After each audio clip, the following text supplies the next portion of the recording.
La République démocratique du Congo et l'Égypte consolident leurs relations diplomatiques. En visite officielle au Caire, c'est mercredi 10 juin 2026, le président Félix Tshisekedi s'est entretenu avec son homologue égyptien Abdel Fattah al-Sisi. Au cœur des échanges, la volonté commune de transformer une coopération historique en un partenariat concret au service du développement. À l'issue de cette rencontre au palais présidentiel, les deux chefs d'État ont présidé la signature de 4 accords de coopération couvrant des secteurs jugés prioritaires. Le premier porte sur le renforcement des consultations politiques et diplomatiques entre Kinshasa et Caire. Le deuxième prévoit la création d'un pavillon de chirurgie cardiovasculaire au centre hospitalier La Renaissance, ex-Mamayemo, une infrastructure appelée à améliorer l'offre de soins spécialisés en RDC. Les deux autres accords concernant la coopération dans le développement urbain et la gestion des villes, ainsi que la promotion des investissements bilatéraux.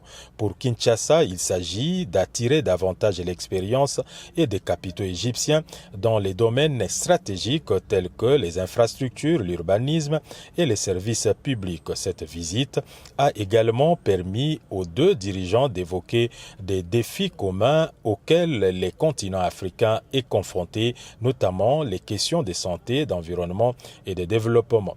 Sur le plan sécuritaire, le président Abdel Fattah al-Sisi a réaffirmé le soutien de l'Égypte à la souveraineté et à l'intégrité territoriale de la RDC face à la crise persistante dans l'est du pays. Félix Tshisekedi a de son côté salué l'appui apporté par l'Égypte dans la riposte contre l'épidémie d'Ebola qui touche l'Ituri. Plus qu'une simple séquence diplomatique, ces rapprochements entre Kinshasa et le Caire illustrent la volonté de la RDC de diversifier ses partenariats africains et de les convertir en résultats concrets pour sa population.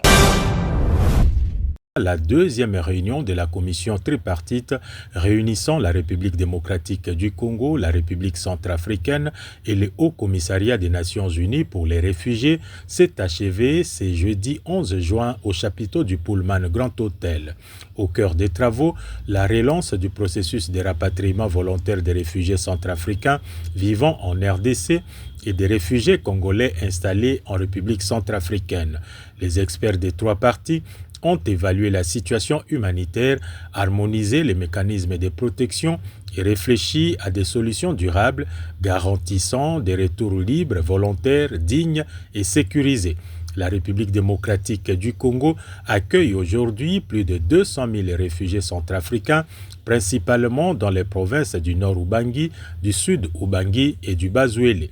Une réalité qui impose une coopération étroite entre Kinshasa et Bangui et le HCR afin de mieux répondre aux défis liés à l'assistance, à la sécurité et à la réintégration des personnes concernées. La clôture des assises a été marquée par la signature des rapports finaux et des résolutions adoptées par le vice-premier ministre congolais en charge de l'Intérieur, Jacome Chabani Luko, et le ministre centrafricain de l'Intérieur chargé de la sécurité publique.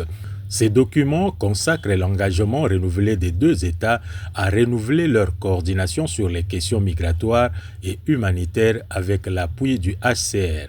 7 ans après la dernière session tenue en 2019, Kinshasa et Bangui affichent ainsi leur volonté politique de transformer les engagements en actions concrètes. En République démocratique du Congo, les médecins du secteur public ont entamé un mouvement de grève à l'appel du syndicat libre de médecins. Une décision qui intervient dans un contexte particulièrement sensible alors que le pays fait face à une nouvelle flambée d'Ebola dans l'est du pays. À travers cette mobilisation, les praticiens dénoncent la dégradation persistante de leurs conditions de travail. Ils réclament notamment une révalorisation salariale, le paiement régulier de leur rémunération, ainsi qu'un renforcement des moyens mis à la disposition des structures sanitaires publiques. Selon des responsables syndicaux, plusieurs engagements pris par le gouvernement n'auraient toujours pas été respectés. Cette cessation de travail suscite des inquiétudes au sein de la population et des acteurs de la santé, car au même moment, les autorités sanitaires poursuivent la riposte contre l'épidémie d'Ebola déclarée depuis la mi-mai.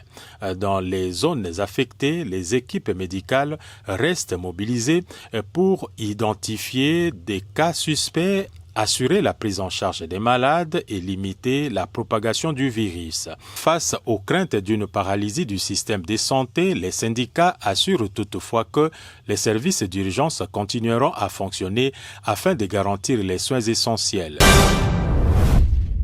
La République démocratique du Congo s'apprête à franchir une étape majeure dans son histoire minière. À Manono, dans la province de Tanganyika, le premier projet industriel d'exploitation du lithium entre progressivement dans sa phase opérationnelle. Selon les responsables de Manono Lithium, près de 500 000 tonnes de concentré de lithium sont attendues dans une première phase de production avec l'ambition de doubler ses volumes à terme pour atteindre près d'1 million de tonnes par an.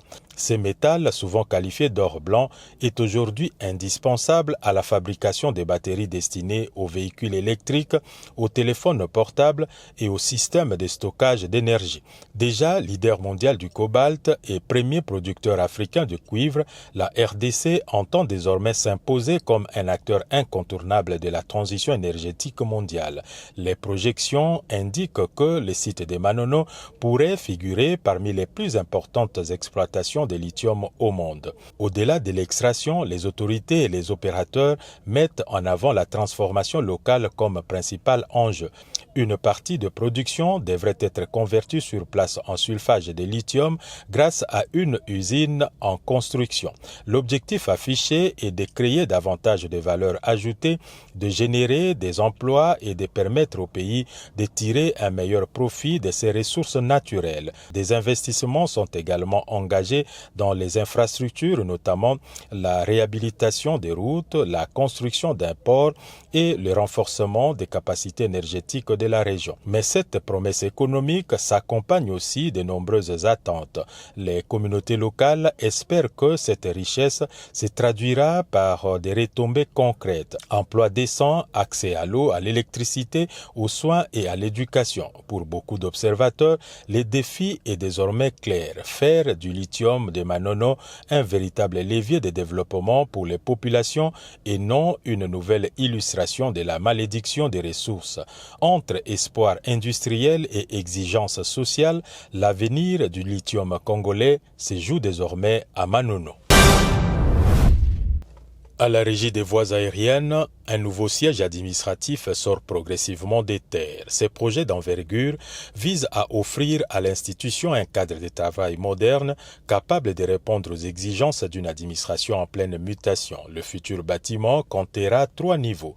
Au dernier étage, sur une superficie de près de 2850 m², seront installés plusieurs services stratégiques, notamment la direction générale, la coordination, le secrétariat central, le service informatique ainsi que la cellule de gestion des projets et des marchés publics. Un projet qu'exécute le directeur général Louis-Blaise Londolé Lokoy et son comité avec l'accompagnement du président du conseil d'administration, le professeur Kinke Mulumba. Tous répondent bien entendu à la vision du chef de l'État Félix Tshisekedi. La conception de l'ouvrage, tout comme le contrôle et la surveillance des travaux, sont assurés par les cabinets spécialisés.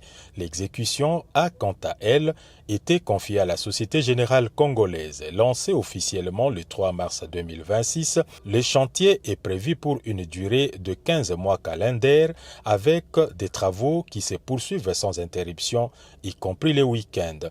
Après l'obtention du permis de construire et la validation des études techniques et la démolition des anciennes installations, les équipes sont actuellement à l'étape du terrassement, une phase déterminante pour garantir la solidité de l'édifice. Plus qu'un simple bâtiment administratif, ces nouveaux sièges ambitionnent d'incarner la modernité, la performance et le renforcement des capacités institutionnelles de la RVA SA.